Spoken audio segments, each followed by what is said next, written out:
Une semaine d'actualité sociopolitique qui se décrypte sur ESAE TV. Chers amis internautes, bonjour, bon réveil. Bienvenue sur Info Hebdo de ce samedi pour lequel j'ai convié en plateau Distel Amoussou, consultant médias communication, analyste chroniqueur politique, président, directeur général de l'agence de documentation de liaison et des services spéciaux ADLSS.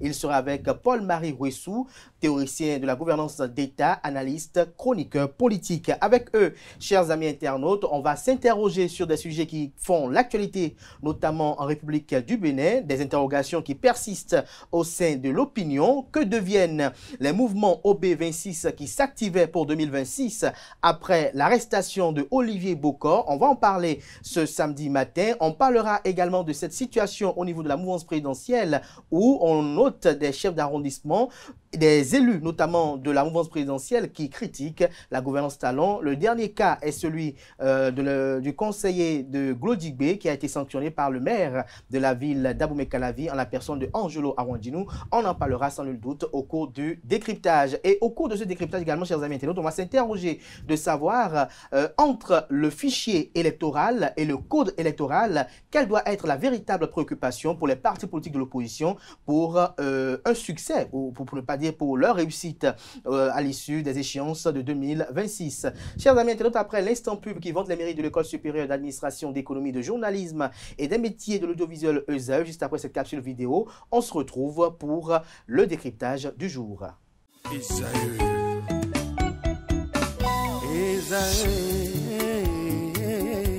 Vous recherchez une école de référence pour une double formation universitaire et professionnelle de qualité? Voici l'opportunité à ne pas rater. L'École supérieure d'administration, d'économie, de journalisme et des métiers de l'audiovisuel ESAE vous offre des programmes d'enseignement en licence et en master orientés vers l'emploi qui font d'elle une référence à travers les filières de l'administration générale et territoriale, l'administration du travail et de la sécurité sociale, droit, diplomatie et relations internationales, administration hospitalière, universitaire et intendance, journalisme et métiers de l'audiovisuel et toutes les filières des sciences de gestion. Une seule adresse, www.esae.bj. Rendez-vous dès maintenant sur nos campus ESAE Bedjromende au numéro 90 93 65 21 ou au numéro 98 98 14 00. Paracourt sur le numéro 52 46 12 12. Abomey-Calavi au numéro 52 88 44 44. Akpakpa au numéro 52 88 33 33. ESAE, l'excellence à un nom.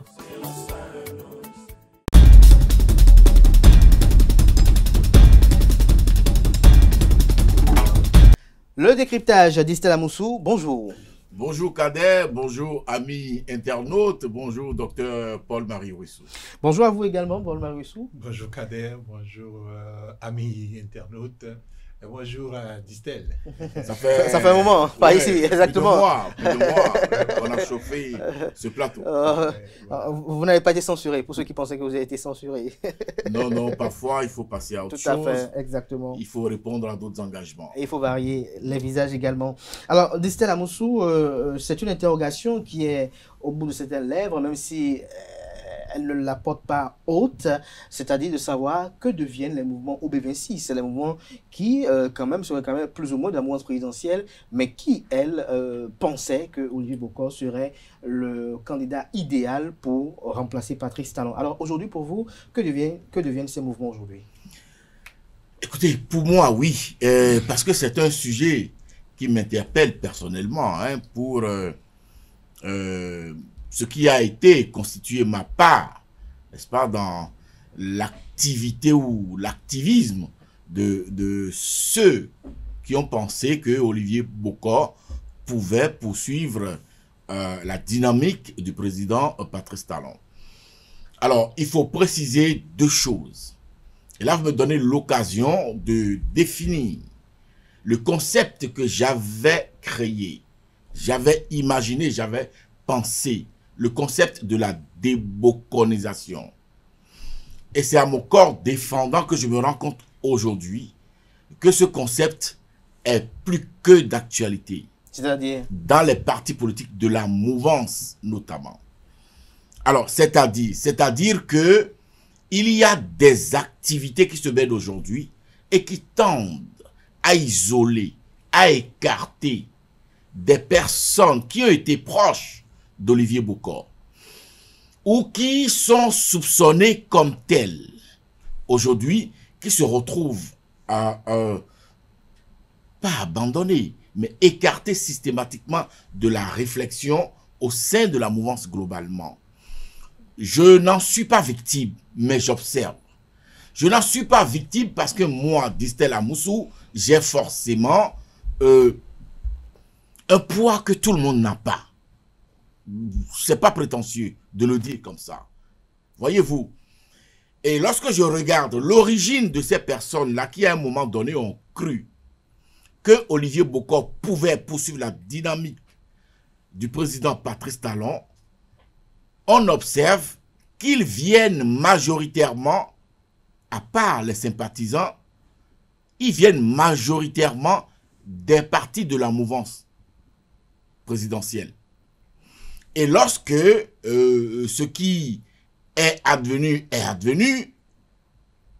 ils se retrouvent aujourd'hui sur les carreaux.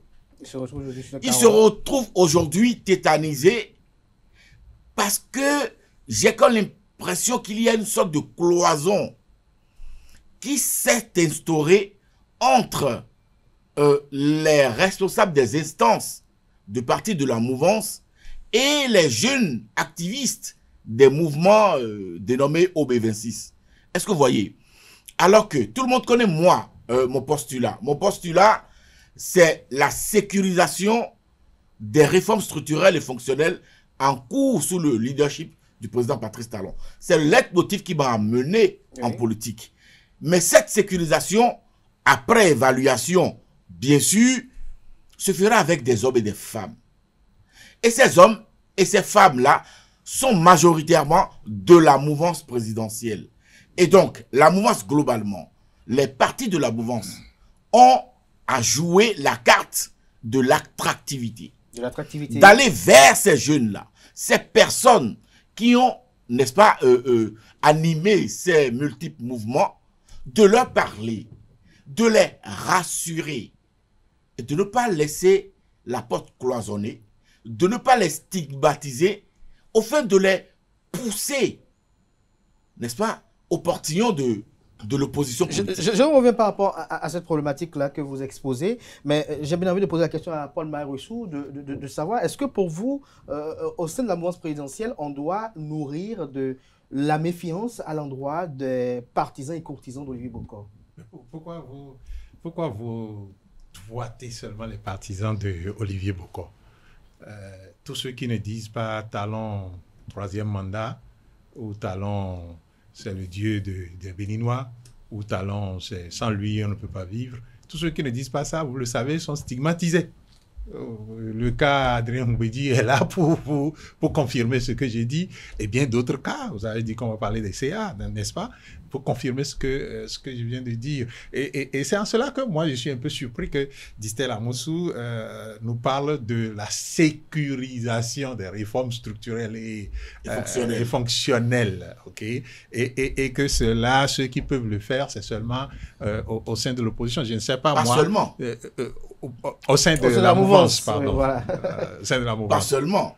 Ah bon, heureusement, parce que je crois savoir que l'opposition ne viendra pas, par exemple, nous dire que désormais, on va continuer de faire comment dirais-je, nos actes de naissance en allant voir quelqu'un. Donc, l'opposition ne viendra pas nous dire ça. Et il y a des choses que le président Talon a faites que personne ne pourra remettre en cause, au risque de nous voir, nous autres, face à lui. Même si nous critiquons le président Talon. Ça, il faut le reconnaître.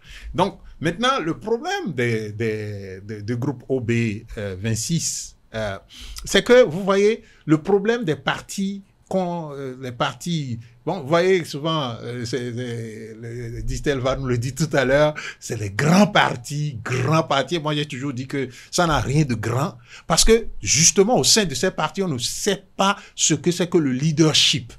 Le leadership au sein d'un parti politique. En fait, un parti politique, c'est un ensemble de courants qui parfois se contredisent, qui parfois s'affrontent. Et le leadership doit pouvoir amener... Sur la base des idées. Sur la base des idées, justement. Et le leadership du parti doit pouvoir amener tous ces courants ensemble, converger malgré les divergences. Mais nous avons ici un leadership qui sanctionne celui-ci, sanctionne celui-là, vous voyez, qui fonctionne par sanction. Au lieu de fonctionner par rassemblement. Mais il faut quand même des sanctions pour quand même réglementer. Non, écoutez, les hommes n'agissent pas bien que par sanction. Les hommes agissent bien aussi par inspiration. Inspiration. Vous inspirez quelque chose et tout le monde fait cette chose parce que... Vous estimez que cette mouvance présidentielle n'a pas de leader inspirant? Non, du tout. Moi, c'est ce que je le dis, c'est ce que je dis. Politique. Dans les deux partis, et au-delà des deux partis, inspirez les groupes, quelle que soit votre tendance, quel que soit ce que vous pensez, je vous inspire à me suivre. Lead, à conduire, c'est ce que ça veut dire, lead, conduire. Conduire, vous pouvez conduire des gens qui ne sont pas complètement de pensée différente de votre pensée. Mais ça dépend de votre discours, ça dépend de votre approche, comment vous les abordez, ce que vous leur dites. Mais vous voyez, parce que quelque chose est arrivé, et donc tous ceux qui avaient dit OB26, comme il le remarque, sont stigmatisés. Est-ce que le parti se renforce ou le parti s'affaiblit? C'est ça le problème. C'est ça le problème. Moi, je n'ai pas souvent critiqué parce que je veux critiquer pour le plaisir de critiquer. Mais la réalité, elle est celle-ci. Si nous voulons former des ensembles forts, les ensembles forts ne peuvent être formés que sur la base des idées, d'abord comme nous l'avons dit, et ensuite sur la base de leaders qui rassemblent les gens, qui amènent tout le monde ensemble, des leaders qui, malgré la déclaration de maître Adrien Mbedi, l'amènent toujours au sein du parti pour lui dire voilà la direction, nous irons et ce que vous demandez, votre rêve, nous finirons par réaliser ce rêve-là. Avant d'en revenir peut-être tout à l'heure au niveau du second sujet par rapport aux déclarations ça et là des élus, des leaders des partis politiques, est-ce que vous n'êtes pas d'accord que si quand même on laisse ouvert le champ à certaines opinions, on ne peut plus contrôler certaines opinions? Mais pourquoi vous voulez contrôler les opinions? Je ne vais pas donner des exemples au-delà du Bénin pour que vous dites que...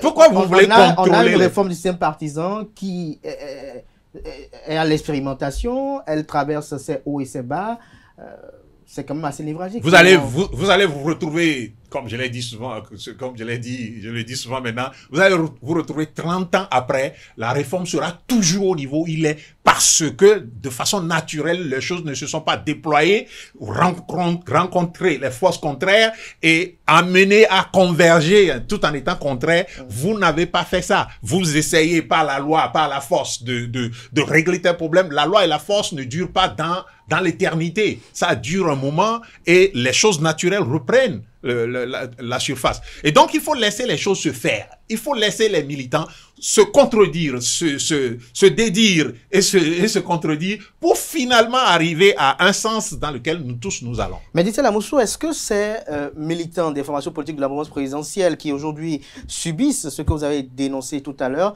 ne doivent pas s'en prendre à eux-mêmes lorsque l'on sait qu'ils ont au départ épousé une réforme du système partisan qui leur donnait des contraintes, mais qui, au mépris de ces contraintes-là et des engagements de départ, ont décidé de clamer haut et fort leur appartenance à un projet politique totalement en antinomie avec ce que portait la réforme du système partisan? Je ne veux dédouaner personne. Mais vous savez... parce que si ça avait prospéré, les partis politiques implosaient. Je dis, je ne veux dédouaner personne. Mais l'engagement politique est d'initiative personnelle. Et je ne vois pas où est la faute. Lorsque je rêve, je pense, j'observe, et j'ai la faiblesse de croire que le frère de Patrice Talon, l'ami de Patrice Talon, le Manitou de l'instauration du régime de la rupture, Olivier Bokor, pourrait pérenniser les merveilleuses choses qui nous arrive dans ce pays. Je ne vois pas la faute. À date. À date. Ok. Maintenant, on a parlé du quadrillage de la réforme du système partisan. D'accord. Des conditions à remplir. Olivier Bokor, n'étant pas un opposant, n'étant pas loin de la mise en place de la réforme du système partisan, peut à tout moment être porté par l'un des partis de la mouvance. Parce qu'il n'est écrit nulle part que pour candidater à la magistrature suprême de la République du Bénin, qu'il faut être militant d'un parti. On a dit qu'il faut être porté par un parti. Est-ce que vous êtes d'accord avec moi? Que le plus malin des Béninois se lève aujourd'hui et qu'il nous dise de quel parti est le président Patrice Talon. Certains disent qu'il a du vôtre, du BR. S'il vous plaît. Oui. Il a été porté, sa candidature a été portée par le Bloc républicain. Mais il n'a pas sa carte de membre du Bloc républicain. Je n'en sais rien. Mais que le plus malin vienne nous en convaincre. Alors, dans ce méli-mélo, où nous sommes en construction, la construction, c'est un mécanisme, c'est un processus. Et donc, lorsque j'admets, comme l'énonce le docteur Paul-Marie Roussou, qu'au sein d'un parti politique, il faut même initier le choc des idées, des courants. Il faut développer le leadership à l'intérieur pour que les meilleurs profils d'entre nous puissent émerger, se distinguer. Alors, dans ce concept-là, est-ce qu'il faut blâmer des gens qui, à un moment donné, étant bien de la mouvance, ayant livré la poitrine pour la mouvance, s'étant battu corps et âme pour la mouvance, disent que l'un d'eux, nous, soit le plus apte à poursuivre, à pérenniser ce que nous faisons de beau. Il n'y a pas de crime en cela. Maintenant, je vais dire à ces militants-là qui ont cru à un moment donné à Olivier Bokor, qui ont activé des mouvements. Moi, je ne suis membre d'aucun mouvement OB 2026. Aucun, mais alors aucun. Je suis militant du Bloc républicain. D'accord? Mais j'ai travaillé, j'ai publiquement énoncé ma position dans ce choix-là. Vous avez travaillé contre les intérêts de votre parti politique? S'il vous plaît. Vous avez travaillé contre les intérêts de votre parti politique, là? Mais pas du tout.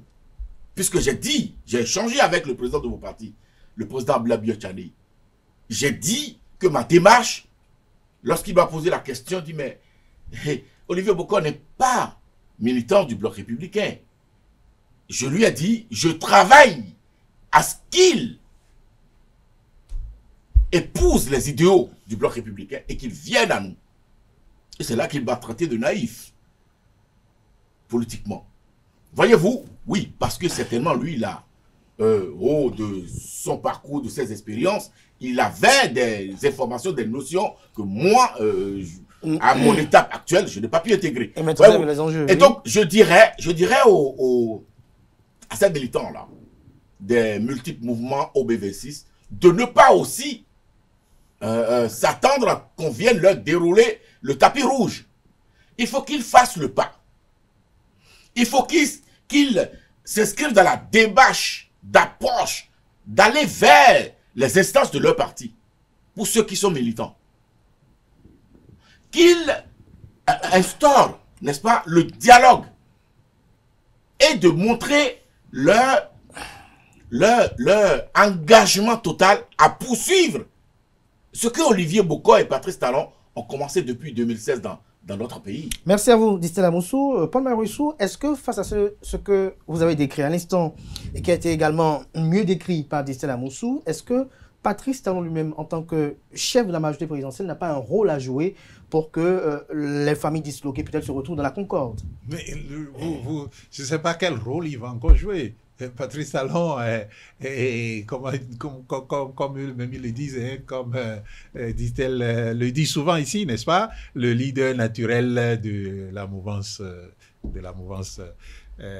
Et donc, quel rôle on va encore lui attribuer pour qu'il fasse le problème qui se pose? Est-ce qu'il n'y a pas un discours à tenir? Non, non, le problème qui se pose justement, c'est d'avoir un leadership directif, pardon. C'est avoir un leadership qui dit voici ce que nous devons faire et qui n'écoute pas ce que les militants veulent. C'est ça qui est le problème. C'est si les militants, on les écoute. Les militants veulent attention. Veulent eux tous être députés, veulent eux tous être maires, ils veulent tous avoir une position de choix. Oui, bien sûr. Alors, est-ce qu'on doit tous les écouter au même moment? Non, on doit écouter. On doit écouter. Les militants ne veulent pas tous être des députés. Ils veulent tous se sentir membres de quelque chose. Il n'y a pas que le Parlement. Voilà. Ils ne veulent pas tous être des députés. Et là, c'est justement ce qui m'interpelle sur votre approche qui consiste à dire que donc on a une réforme du système partisan et donc tout le monde doit se ranger parce que la réforme dit que. Non, cette réforme, si elle nous dit ça, elle a échoué. Avant même de commencer à être mise en place. Vous permettez, l'objectif, oui. L'objectif ou le défi des partis de la mouvance, c'est de remporter les élections. C'est de gagner les élections. Sans fioriture. Alors, d'accord? Oui. Et pour gagner, je vais nous inviter à éviter la débocalisation. C'est-à-dire, les personnes qui ont été proches d'Olivier Bokor, évitons de les écarter. Évitons de les stigmatiser. C'est ça que j'appelle la débocalisation. Merci à vous, Distel Moussou. Mieux, il y a aujourd'hui que la suspicion a atteint un degré donné, de sorte que, même si vous êtes soupçonné d'avoir été proche d'un ami supposé de Olivier Bokor, vous êtes regardé comme un diable. Oui, mais est-ce que cette suspicion, Distel Moussou, pardonnez un peu, est-ce qu'elle n'est pas un peu légitime? Est-ce qu'il ne faut pas... Est-ce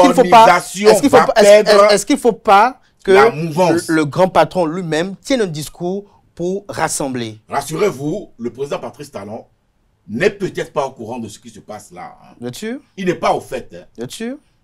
Écoutez, vous savez, lorsque vous êtes à ce niveau de responsabilité, vous ne vous occupez pas des détails. Au sein d'un parti politique, on a souvent comme l'impression que Patrice Talon, ce qui le caractérise, c'est les détails.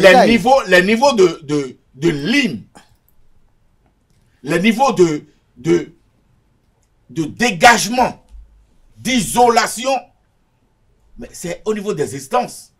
Au niveau des instances. Alors, on va revenir à Paul Maïrossou. J'avais une question pour vous relancer. Est-ce que le fait que l'on adhère au Bloc républicain ou à l'Union progressiste de renouveau ne fait pas qu'on a approuvé la réforme du système partisan? Est-ce que quelqu'un dit que la réforme du système... Nous rejetons la réforme, on a comme l'impression qu'au sein de la mouvance présidentielle, il y en a qui disent ils sont pour la réforme du système partisan, ils veulent la réforme du système partisan, mais dans les actes, tout ce qu'ils font concourt en antinomie à l'esprit même de la réforme du système partisan, qui impose une discipline de groupe, qui impose quand même un certain nombre de choses. Qu'il y ait réforme ou pas, il y a nécessairement une discipline de groupe qui permet au groupe d'avancer. Voilà. Qu'il y ait réforme ou pas. Et donc, discipline de groupe traduit qu'on ne peut pas peut-être prendre la parole à tout bout de champ lorsqu'on a quand même... Non, non, ça c'est ce que je dis. Oui. Un parti politique, ce n'est pas l'église. On ne régente pas la vie des militants. Oui. Le militantisme, c'est dynamique. Non mais attendez, c'est l'expression même de la vision que porte chacun. Mais est-ce qu'il n'y a pas des cadres appropriés pour que le militant s'exprime? Quel cadre? Quel est le cadre? Quel est le cadre? Je vais vous donner un exemple. Hein. Oui, vous êtes à l'université par exemple. Vous voyez ce qui se passe aux États-Unis en ce moment. Vous voyez ce qui se passe. Trump prend les ordonnances, le président Trump, il prend les ordonnances et puis baf, ça change tout, ça bouleverse tout. Et normalement, on devrait gouverner à travers la loi, c'est-à-dire le Parlement devrait normalement voter des lois pour entériner ce que lui prend par ordonnance. Mais vous savez ce qui arrive, c'est que le Parti républicain, pour la plupart, au départ, ne parlait pas du tout. Okay? Les membres du Parti républicain ne parlaient pas du tout. aux États-Unis, les députés, je vais parler des députés surtout, les députés, les sénateurs ne parlaient pas du tout, ils acquiesçaient seulement, ils faisaient, mais depuis un certain temps, et comme c'est une obligation chez eux, ils vont sur le terrain rencontrer les militants. Je souhaite que vous alliez regarder les vidéos de leur rencontre avec les militants. Depuis, leur langage a changé. Oui, c'est ça. Les militants. Bien sûr. Du parti. Bien sûr. Et c'est public. Et c'est public. Et les militants, ils disent leur mécontentement, ils crient sur eux, ils disent qu'ils n'ont qu'à jouer leur rôle et qu'ils ne veulent plus voir, comment il s'appelle, Elon Musk, prendre des décisions que normalement le Parlement devait prendre. Ils disent ça, ils ne disent pas ça en cachette. Mais dans les cadres liés au parti politique. Une rencontre du parti politique. Bien sûr, voilà. C'est la rencontre du parti, la rencontre du parti politique. Mais écoutez, quelle rencontre on fait ici au Bénin? Quelle rencontre des partis politiques? Quelle rencontre au Bénin? Voilà. C'est ça le problème. Ah, vous êtes un parti politique, vous n'initiez pas. Je suis du Bloc républicain. Ah oui. Mais à date là, le débat sur tout ce qui se passe là s'est déroulé où?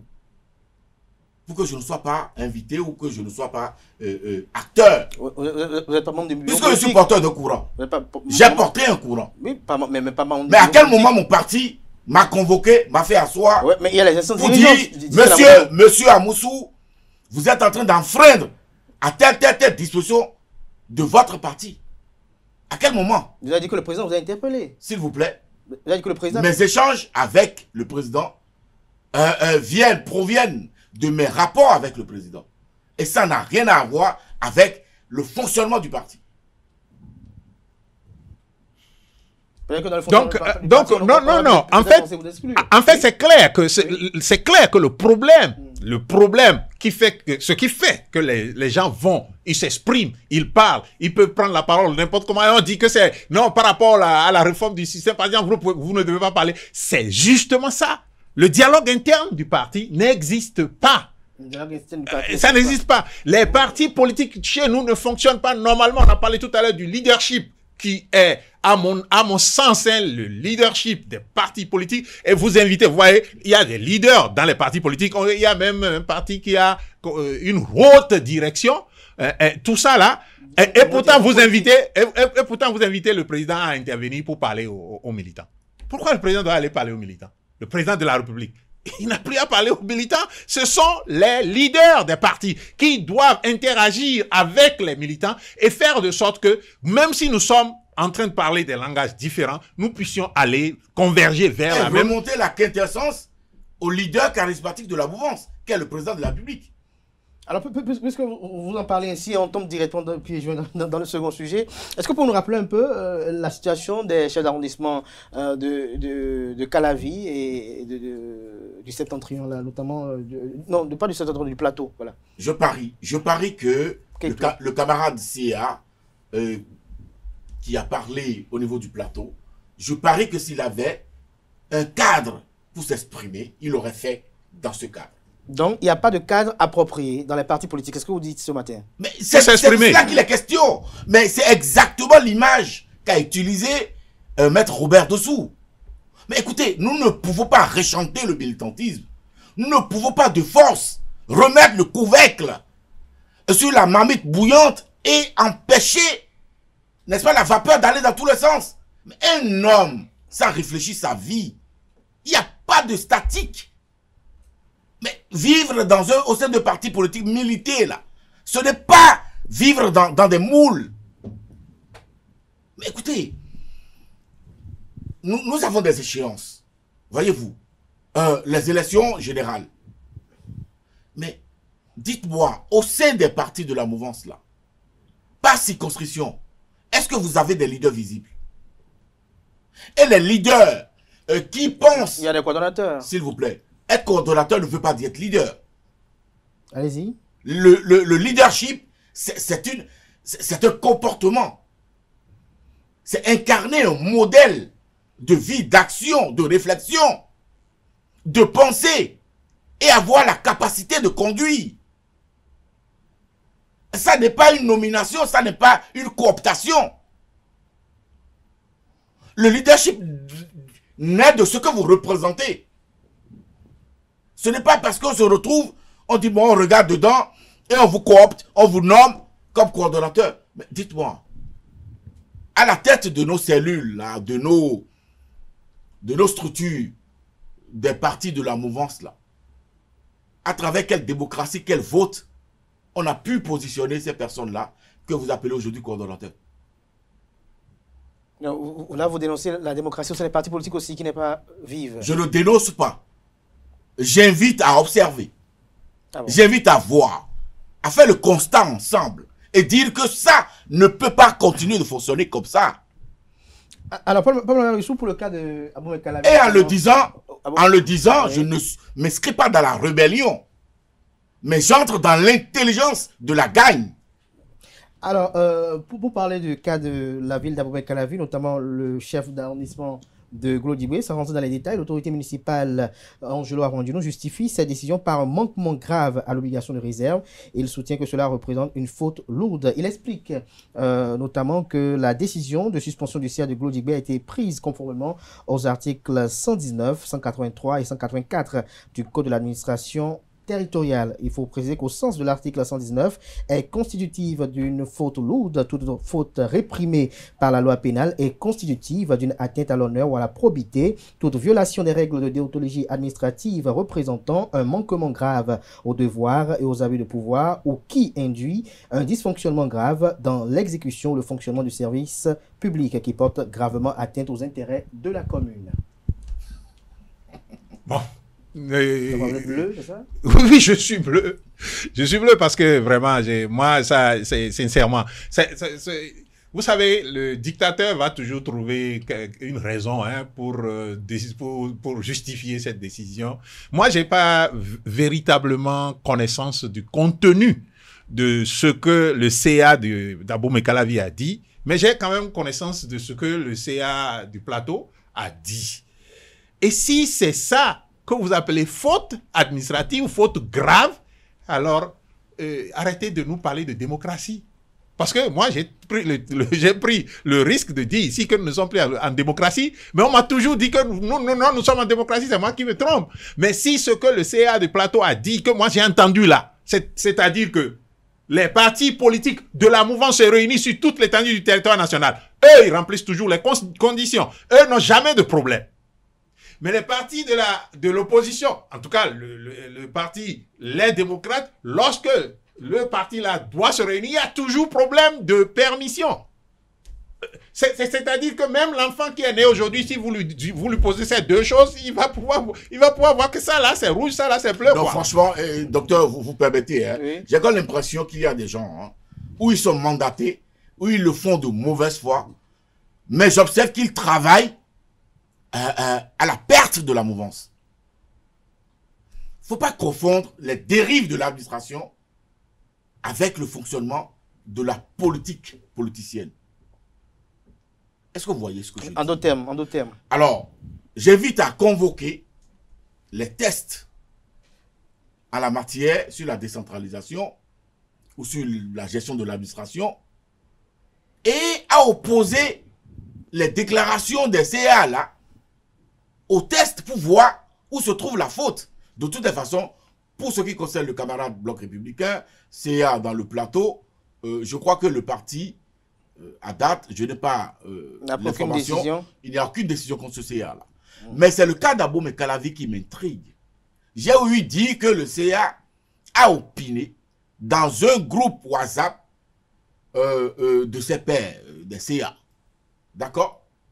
Il a critiqué le gouvernement, il aurait critiqué le gouvernement, il aurait critiqué le chef de l'État. Merci de rappeler les faits, oui.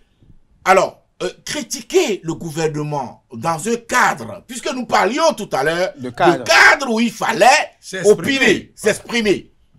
Alors, il saisit le cadre donc que constitue le groupe WhatsApp de ses collègues CA et il exprime, c'est pas sa manière de regarder les choses, qui n'épouse pas la manière générale ou ce qui s'observe. C'est cela que vous appelez faute grave? Où est l'acte qu'il a posé de façon administrative? Nous sommes dans une administration ou pas? La loi que vous venez de nous citer là, Je n'ai lu dans aucun alinéa que lorsque vous exprimez des critiques dans un groupe WhatsApp, cela pourrait constituer une faute grave. Mais il y a une absurdité. Et observez, hein, observez. Moi, je dirais les choses telles que j'ai l'habitude de le dire. Je vous ai toujours dit, je ne suis pas venu en politique pour me dénaturer. Vous connaissez le patronyme de ce monsieur du CA? Le CA de Glodjigbe, là. Il s'appelle Bokor. Je ne sais pas s'il y a un lien avec Olivier Bokor. Mais ce que je sais, et selon les dernières informations que j'ai reçues, c'est un ami d'Olivier Bokor. Est-ce que ça veut dire que c'est encore les effets pervers de la débokorisation que nous observons à Abomey-Calavi? J'aurais aimé que le conseil se réunisse très régulièrement au sujet de l'électrification de la route Godomé-Glodjigbe. J'aurais souhaité que le maire Randinou, il s'appelle, non? Angelo, puisse convoquer de façon prompte, aussi prompte, son comité ou son conseil municipal au sujet des questions de sécurité dans Abomey-Calavi, au sujet de l'état des routes dans Abomey-Calavi, au sujet du ramassage des ordures, de la propreté d'Abomey-Calavi. J'aurais aimé ce conseil-là, voir ce conseil-là dans ce beau jeu. Bref, que de le voir, pour vous, que de le voir, il y a mieux. Que de le voir agir en pète à profit pour un parti politique qui n'a pas le courage de ses opinions. Merci à vous, Distel Amoussou. Figurez-vous, et le CA et le maire viennent tous de l'Union progressiste Le Renouveau. On attend de voir la décision qui sera la sienne, notamment celle du préfet de l'Atlantique. Oui, on attend de voir, mais jusque-là, on peut estimer que peut-être... Je comprends la colère que ressent Distel ce matin, mais c'est grave ce qui se passe, parce que, vous savez, à la fin... On ne peut pas décapiter, excuse-moi docteur, non mais je suis remonté là. On ne peut pas décapiter tous les Béninois qui ont été, s'il vous plaît, oui, avec son indulgence. Oui. On ne peut pas décapiter tous les Béninois et toutes les Béninoises qui, à un moment donné, ont pensé que Olivier Bokor pouvait faire président de la République. On ne peut pas les décapiter. Ça n'est pas possible. Ils ont pu se tromper certainement. D'accord. La donne du coup d'État aussi, mais Paul Marousou, allez-y. Mais non, la réalité, elle est là, parce que si la mouvance veut gagner, comme quelqu'un l'a dit, entre griffes, à la régulière, mais la mouvance est sur une mauvaise pente. Il faut le dire, franchement, il faut regarder les uns les autres dans les yeux et leur dire, vous êtes sur la mauvaise pente. Ou bien il y a des gens, il y a des gens dans la mouvance qui... non, comment vous voulez faire vous allez vers une élection où vous renvoyez tout le monde. Vous renvoyez tout le monde, mais chaque maire, chaque CA que vous renvoyez, c'est des électeurs que vous renvoyez. Vous ne renvoyez pas le CA seul. Ils ne sont pas renvoyés, ils sont sanctionnés. Oui, mais sanctionner, sanction entraîne ressentiment. Ressentiment entraîne, même si vous ne l'avez pas renvoyé, je peux m'ostraciser par rapport au groupe. Et cela entraîne d'autres choses. Ceux qui s'expriment de façon honnête, de façon intelligente, on va le dire, sur ce que nous vivons dans le pays. Mais pourquoi ils doivent être sanctionnés? Quelle est la démocratie dans ça? Mais je vous l'avais dit, que la démocratie, c'est quelque chose que nous devons encore apprendre. Nous ne sommes pas encore en démocratie. Nous devons encore apprendre la démocratie. Parce que l'expression de l'opinion et le cadre dans lequel on exprime l'opinion, c'est ça qui fait la démocratie. Si vous ne pouvez pas avoir une opinion en démocratie, ben ce n'est pas de la démocratie. Ce n'est pas de la démocratie. C'est pas de la démocratie. Et vous voyez le CA, le CA qui a critiqué. Moi, je suis sûr que le président Talon, si ça ne tient qu'à lui, à son niveau, et qu'il regarde et il écoute les critiques là, il va pas prendre une sanction comme les gens se précipitent pour prendre des sanctions pour lui plaire peut-être. Mais en le faisant, c'est que ce qu'ils font, ils creusent le trou autour du président Talon pour les élections à venir. Parce qu'on ne peut pas aller vers une élection où on est en train littéralement de renvoyer toute la troupe. Oui, c'est-à-dire que si on vous soupçonne d'avoir été avec Olivier Bokor, Apparemment, on a comme l'impression que vous êtes victime de... Vous puyez la musaraigne. On a comme l'impression que vous êtes victime de ce que vous dénoncez. Non, moi non. Non, parce qu'on vous sent. Écoutez, mon parti a lancé hier. Vous mettez beaucoup les organes. Mon parti, le Bloc républicain, jeudi dernier, a lancé jeudi dernier, oui, n'est-ce pas, le café BR. J'étais à la cérémonie. Donc, moi, je n'ai pas ce problème avec mon parti politique. Du tout. À la tête du Bloc républicain, il y a des personnes responsables et qui savent à qui ils ont affaire. Oui, je suis un militant lambda, mais je ne suis pas venu au Bloc républicain pour rechercher une cote de popularité ou soigner mon aura. Je les avais avant de venir au Bloc républicain. Est-ce que nous sommes d'accord? Merci à vous, mais je dis, pour cette précision. Je dis, tous les autres là ne sont pas comme moi. Et je n'admettrai pas que dans une logique où nous avançons pour gagner les élections, pour continuer ce que nous faisons de beau et de grand dans ce pays, sous le leadership du président Patrice Talon, je dis, je ne peux pas admettre qu'on coupe la tête aux autres. On coupe la tête aux autres. Parce que demain, qu'est-ce qu'il faut faire, dit ce qu'il faut faire. Qu'est-ce qu'il faut faire? Qui doit agir? Alors les deux partis. Soyez concret. Les deux partis, oui, les responsables des partis politiques de la mouvance, notamment les grands, l'UP, le Renouveau, Bloc républicain, leurs responsables doivent mener le pas nécessaire vers ces jeunes. En faisant quoi concrètement? D'accord. Les convoquer puisqu'ils sont connus. Les identifier, les convoquer s'ils sont au sein de leur parti. Avoir des réunions avec eux. Les rassurer. Ça, c'est le premier pan. Le deuxième pan, il appartient à ces personnes-là aussi, qui ont été membres militants de ces mouvements OB-là, de mener les pas vers leurs instances, les instances de leur parti, les responsables de leur parti, et de susciter les rencontres. Il ne faut pas présenter des excuses. Que chacun se regarde. Il n'y aura pas d'excuses à présenter. Pardon? Il n'y aura pas d'excuses à présenter. Ça dépend de la formule ou du format que chacun a de l'approche. Moi, par exemple, Distel, j'ai souhaité, obtenu, demandé une émission grand format au cours de laquelle j'ai dit ce que je pensais. J'ai dit ma gêne, j'ai dit ma rage par rapport à l'attitude d'Olivier Bokor et de Osaf Robeki. J'ai été clair, net, j'ai condamné, j'ai blâmé l'acte. Mais au même moment, je ne peux pas m'inscrire dans une démarche de rejet. Ils sont mes frères. Ils sont vos frères. Alors, pour conclure ce sujet-là, Paul Maïrissou, Dissela Moussou l'a dit tout à l'heure, pour vous, qu'est-ce qu'il faut faire aujourd'hui pour que cette mouvance aille en 2026 dans les rangs serrés? En rang serré. Mais ce qu'il faut faire, c'est qu'il faut dire à ceux qui dirigent la mouvance là, tous, y compris bloc républicain. Je ne sais pas ce à quoi sert ce qu'il a dit là, café quoi? Café quelque chose. Café BR, c'est un cadre qu'on a instauré justement parce que c'est un parti qui dialogue. Donc on a instauré le café BR pour permettre aux militants, n'est-ce pas, de se parler sur les questions d'actualité, d'échanger autour des expériences, des parcours des uns et des autres.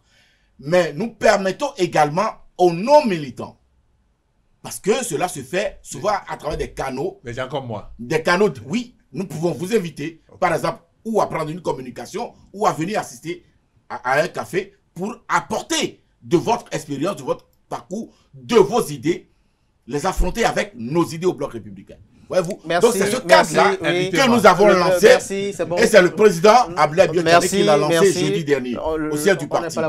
J'espère que, oui, on n'est pas là pour faire la communication. Non, mais c'était bon de comprendre quand même, de comprendre cela, parce que tout le raisonnement va partir de là. Mais justement, si ce café existait, vous vous rappelez qu'il y a eu des gens qui ont décidé de décapiter le parti, entre-temps, qui ont dit que le président, celui qui fait office de président maintenant, il était secrétaire général national, voilà. Donc, que celui-là devait démissionner. Il y avait des gens qui ont dit ça. Donc, si un tel cadre existait où on pouvait aller s'exprimer, je crois que ces gens se seraient mais il y a quand même d'autres cadres, non?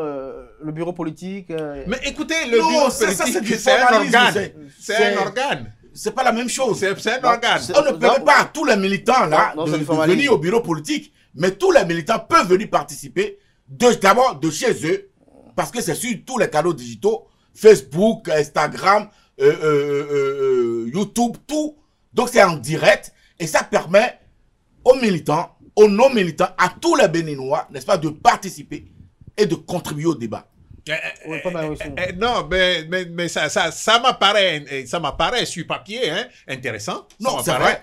Sur papier Visitez déjà ce qui s'est passé au lancement. Vous allez voir. C'est bon. Dans le cadre de la Journée internationale de la femme, on a compris. Nous avons convié après de nos personnalités à venir entretenir que ADSL, ADSS fonctionne normalement maintenant pour promouvoir le bloc républicain, n'est-ce pas? Voilà. Donc moi je pense que sincèrement, si un tel cadre existe, ça c'est déjà un pas vers ce que nous disons.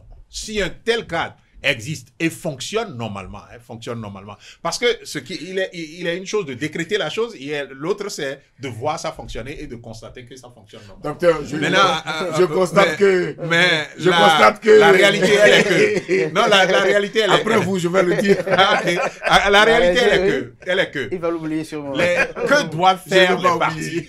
Que doivent faire les partis? Vous savez le parti bloc républicain, on peut dire que bon, l'ascension vers la présidence a été normale, mais le parti UP le renouveau, l'ascension vers la tête n'a pas été normale. Vous savez qu'on a plongé quelqu'un à la tête simplement à partir de quelque part. Après, on peut formaliser à travers d'autres choses. Mais ce n'était pas une assemblée qui a élu quelqu'un à la tête de l'UP le renouveau. Donc,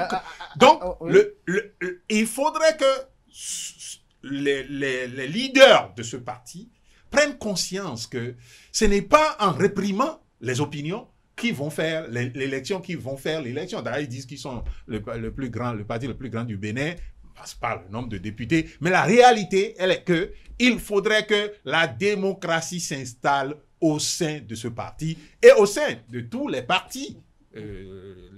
En particulier les partis de la mouvance. J'ai une question en lien avec ce sujet-là. Et qu'il laisse le président en dehors de tout ça. Là. Justement, vous parlez du président. Avant la dernière question. Avant la dernière question, si vous permettez. Docteur, puisque j'ai parlé du café BR, je vois que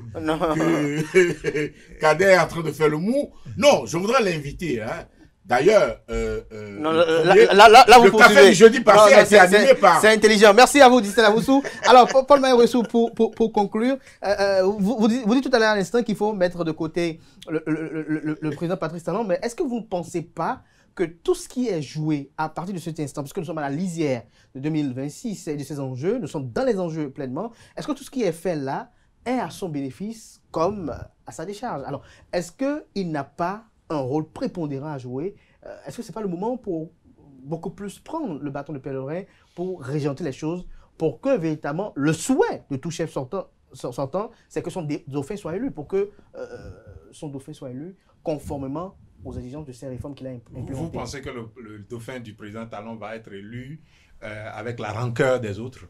C'est-à-dire, on va fermer les yeux aux militants, qu'on renvoie, aux militants qu'on réprime. Justement, en tant que patron de la mouvance présidentielle, leader des deux formations politiques, y a-t-il pas une démarche qu'il doit entreprendre pour colmater les brèches? Mais c'est ce que je dis, que je vous disais. Tout à l'heure, vous avez dit de le mettre en dehors de ça. Oui, parce que vous le chargez trop, quoi. Vous le chargez trop. Le président Talon, il est leader national. Donc, il a cette charge-là du leadership national.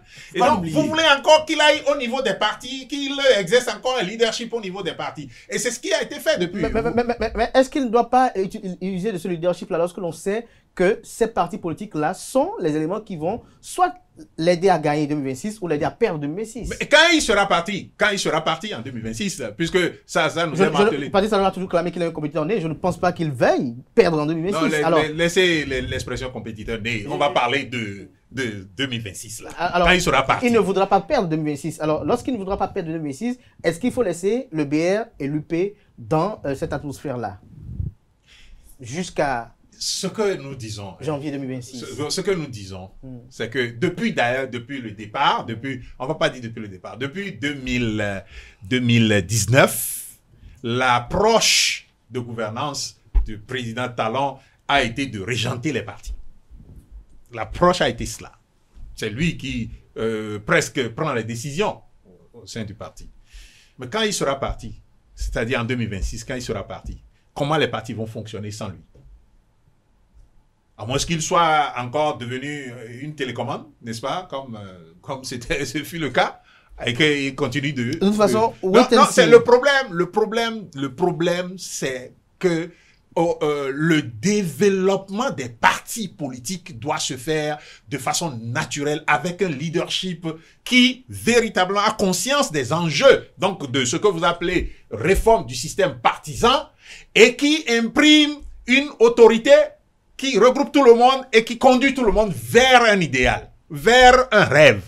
Rappelez-vous le rêve de quelqu'un qui a été brisé, donc, qui l'a fait parler. C'est ça le problème. Merci à vous, Paul Maïroussou. Distel Amoussou, pour contribuer. En une phrase ou deux, Maxime. Oui, pour contribuer à cette question-là, ce qu'il conviendrait de faire, c'est d'inviter certaines personnes à libérer le président Patrice Talon.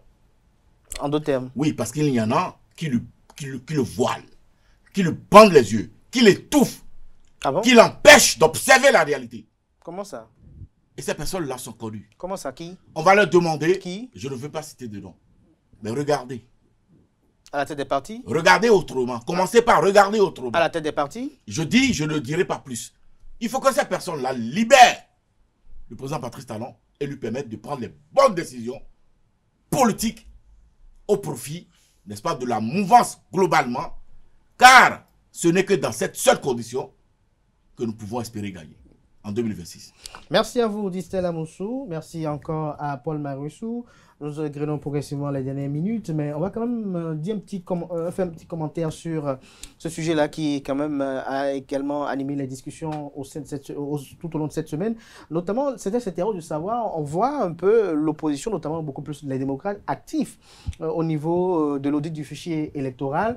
Mais les uns et les autres, c'est une question de savoir, entre l'audit du fichier électoral et le code électoral, qu'est-ce qui devait être primordial? Les deux sont nécessaires. Il n'y a pas à privilégier quelque chose au détriment de l'autre. Les deux sont nécessaires. Les deux, le fichier électoral, parce qu'il faut que ce système-là fonctionne bien et de façon équitable pour que tout le monde se sente à l'aise avec ça. Ça, c'est important. Heureusement que, comme je l'ai dit, vous voyez, quand ce débat a éclaté sur la question de l'audit de fichier ou bien l'audit c'est le fichier ou bien de la liste électorale, comme je l'avais dit, il est important que l'on s'assure que ce travail est fait normalement, et je suis heureux que le président de la République y donne du sien pour que l'on puisse faire ce travail normalement. Donc le travail est en cours maintenant et on rend grâce à Dieu, on se dit que tout ça va se passer normalement du point de vue de l'audit du fichier.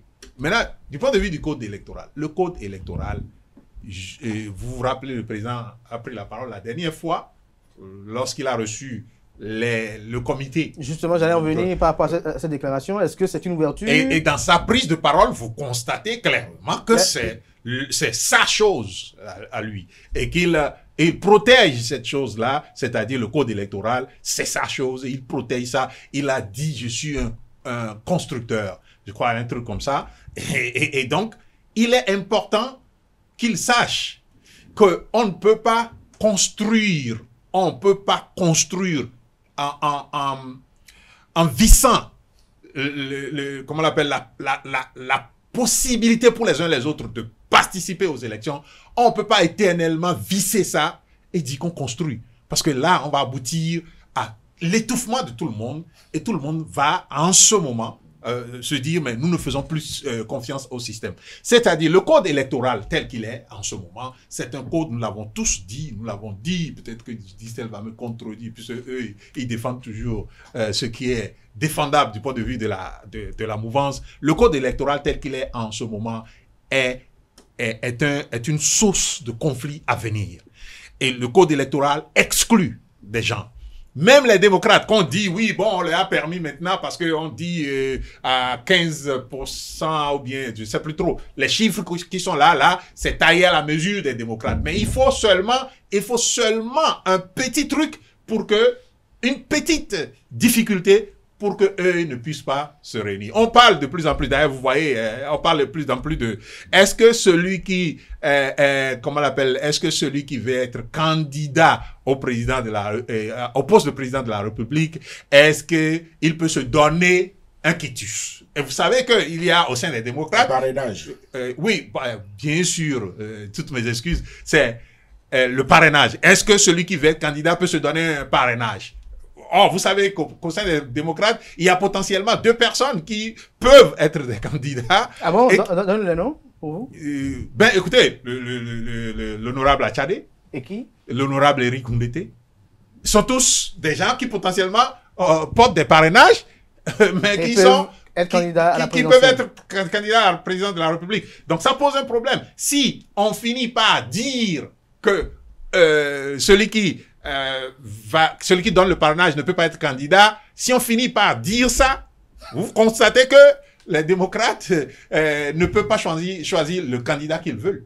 C'est ça le problème. C'est ça la difficulté du code. C'est une question qui sera élucidée peut-être, comme bien d'autres, on a les éprouvé en cours d'expérimentation, dit Stella Moussou. Oui, mais on ne peut pas aller. Regardez. On va encore ouvrir le front, voilà, avec juridique, avec les constitutionnalistes, avec les juristes qui viennent le monsieur. Mais regardez, c'est ça le problème. C'est-à-dire que depuis que le président Talon est au pouvoir, et depuis que nous organisons des élections sous son mandat, on ne va que d'expérimentation en expérimentation. Merci à vous, Paul Bayrissou. Stella Moussou, est-ce que vous pensez que le code électoral est si vicié, comme l'a décrit à l'instant Paul-Marie Ruissou? Est-ce que vous pensez que Patrice Talon en fait sa chose? Est-ce que vous ne pensez pas qu'il subsiste éventuellement des ouvertures? Lorsque l'on entend Patrice Talon dire, par exemple, la dernière fois, lorsqu'il a reçu le comité qui va piloter l'audit du fichier électoral, dit que lorsqu'on est à la fin, on a envie que les choses soient vraiment parfaites. Lorsqu'on entend Patrice Talon dire ceci, pour vous, quel est le décryptage que vous en faites? Quelle est la lecture que vous en faites? Écoutez, nous, au niveau du bloc républicain, nous n'avons aucun problème avec le code électoral. Nous estimons que c'est le meilleur code que nous puissions avoir pour garantir l'unité nationale, pour garantir l'équilibre politique, pour garantir le vote et sécuriser le vote du citoyen béninois. Et donc, nous, on n'a aucun problème au niveau du bloc républicain par rapport au code. Cependant, par rapport au fichier électoral, nous laissons libre cours, les coups des franches aux partis de l'opposition de se convaincre eux-mêmes de ce que le fichier électoral ne souffre d'aucun biais qui puisse, n'est-ce pas, leur permettre de crier à la fraude de bain. Et lorsqu'ils vont finir de se convaincre, certainement, ils nous donneront le certificat, n'est-ce pas, de la conformité aux standards et aux normes de ce fichier électoral-là, et cela serait tant mieux pour la démocratie béninoise. Parce qu'en réalité, nous, au niveau de la mouvance, on attendait que ce cachet-là, ce saut-là, venant de l'opposition, pour certifier l'outil électoral que nous avons, n'est-ce pas, conforme aux standards et aux normes internationales. Donc, à partir de ce moment-là, on leur souhaite du courage, de l'abnégation à la tâche, et qu'ils regardent partout, qu'ils fouillent partout, et comme ça, ensemble, nous pourrons nous regarder dans les yeux et dire que le Bénin a fait un grand saut, un grand pas vers, n'est-ce pas, la performance de son outil politique. Oui, j'apprécie. J'espère que c'est pas pour conclure. Hein. Oui, c'est pour conclure. Non, j'apprécie bien le calme avec lequel Distel dit que il faut que le code électoral conçu pour je ne sais quoi, il a cité 3 choses: unité et sécuriser le vote. En quoi le code sécurise le vote? Ouais, quand vous posez la question, vous commencez à voir qu'il y a problème. En quoi le code sécurise l'unité nationale? En quoi? Et on va répondre.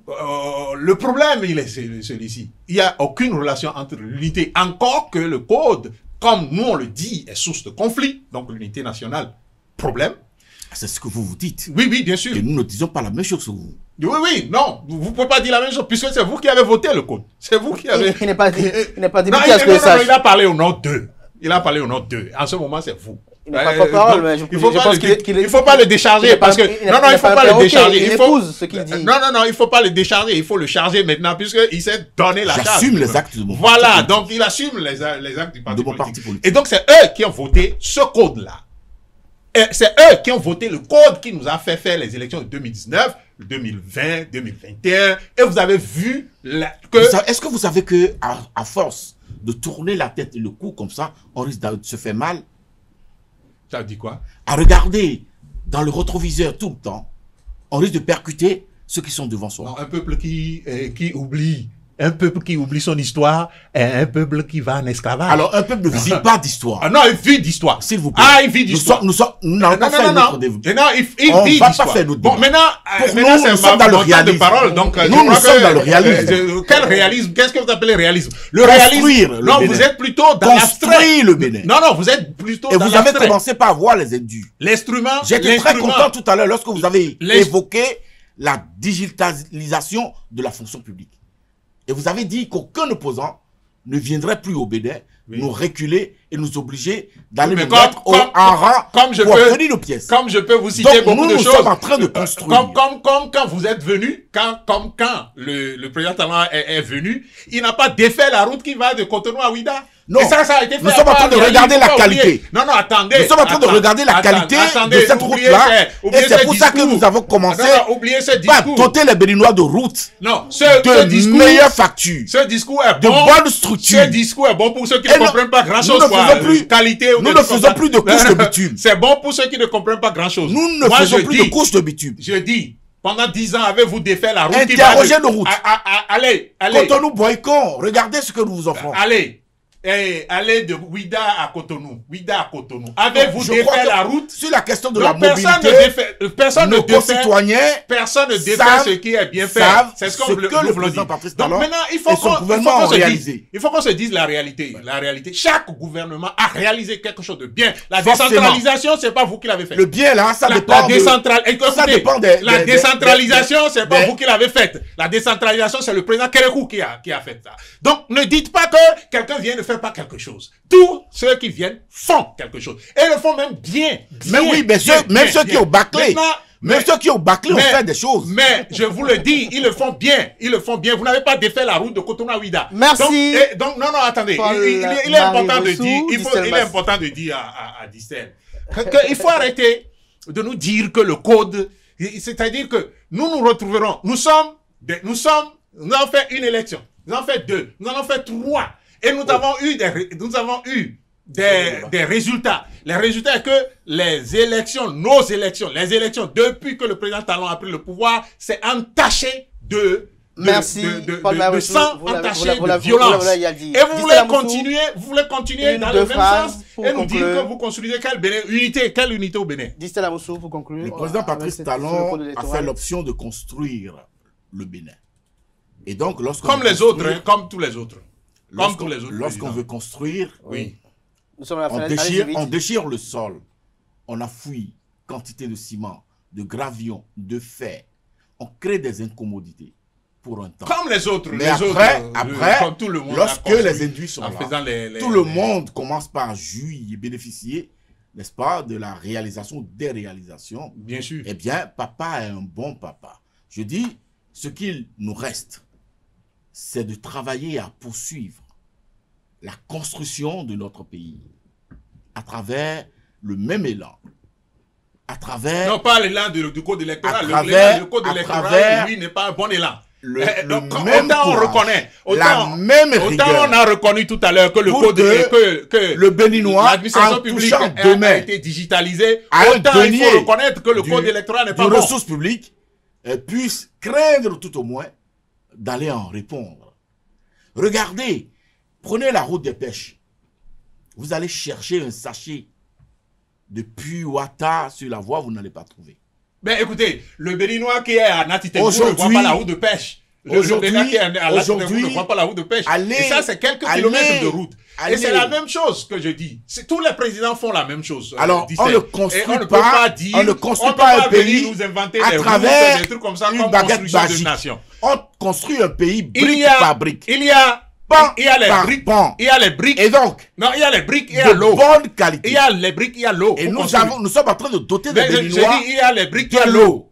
Nous sommes en train de doter les Béninois de l'eau. Non, je parle Nous sommes en de train l'eau en de image. doter les Là, Béninois vous vous trompez. L'eau en de symbole. l'électricité. L'eau en symbole. L'eau Est-ce qui que vous voyez? entre dans la constitution des briques. L'eau Tout à en symbole. fait. Ça, c'est ce qu'on appelle les éléments intangibles. Nous avons tous les liens. Les éléments intangibles. Nous avons mis de en la- place tous les liens Non, qu'il faut non, pour la Constitution. le code électoral n'est pas un Rassurez-vous, lien. c'est Merci. un très bon Le lien. code électoral n'est C'est pas un un lien. très bon Merci. Le lien. code électoral, Dites-la Il Moussou. est très bon. Je rappelle que tragique. Paul Marwessou Le est code théoricien électoral est un de la élément gouvernance tragique de la d'État, construction. analyste politique, Dites-la Moussou qui est consultant média communication, analyste chroniqueur politique. Vous avez pu comprendre si bien, je les ai laissés un peu se répondre directement l'un contre l'autre. C'est participatif également de l'ambiance sur ce plateau. Merci une fois encore. Regardez le sourire de Dites-la Moussou et de Paul Marwessou. J'aime bien les revoir ici. Merci à vous, chers amis internautes. Merci également à vous, chers invités, pour ce plateau que nous avez offert ce jour. Merci à vous, chers amis internautes, sans lesquels nous ne sommes rien. C'est grâce à vous que nous trouvons chaque samedi cette énergie pour revenir ici pour débattre, vos commentaires, vos témoignages. Merci à tous et chacun. Portez-vous bien. Belle suite de programme sur Rosario TV. On se retrouve samedi prochain pour le numéro d'émission de Info Hebdo, peut-être avec les mêmes invités ou d'autres. Portez-vous bien et on se retrouve samedi prochain, comme je disais tantôt, par la grâce et la volonté divine, sans occulter celle des hommes.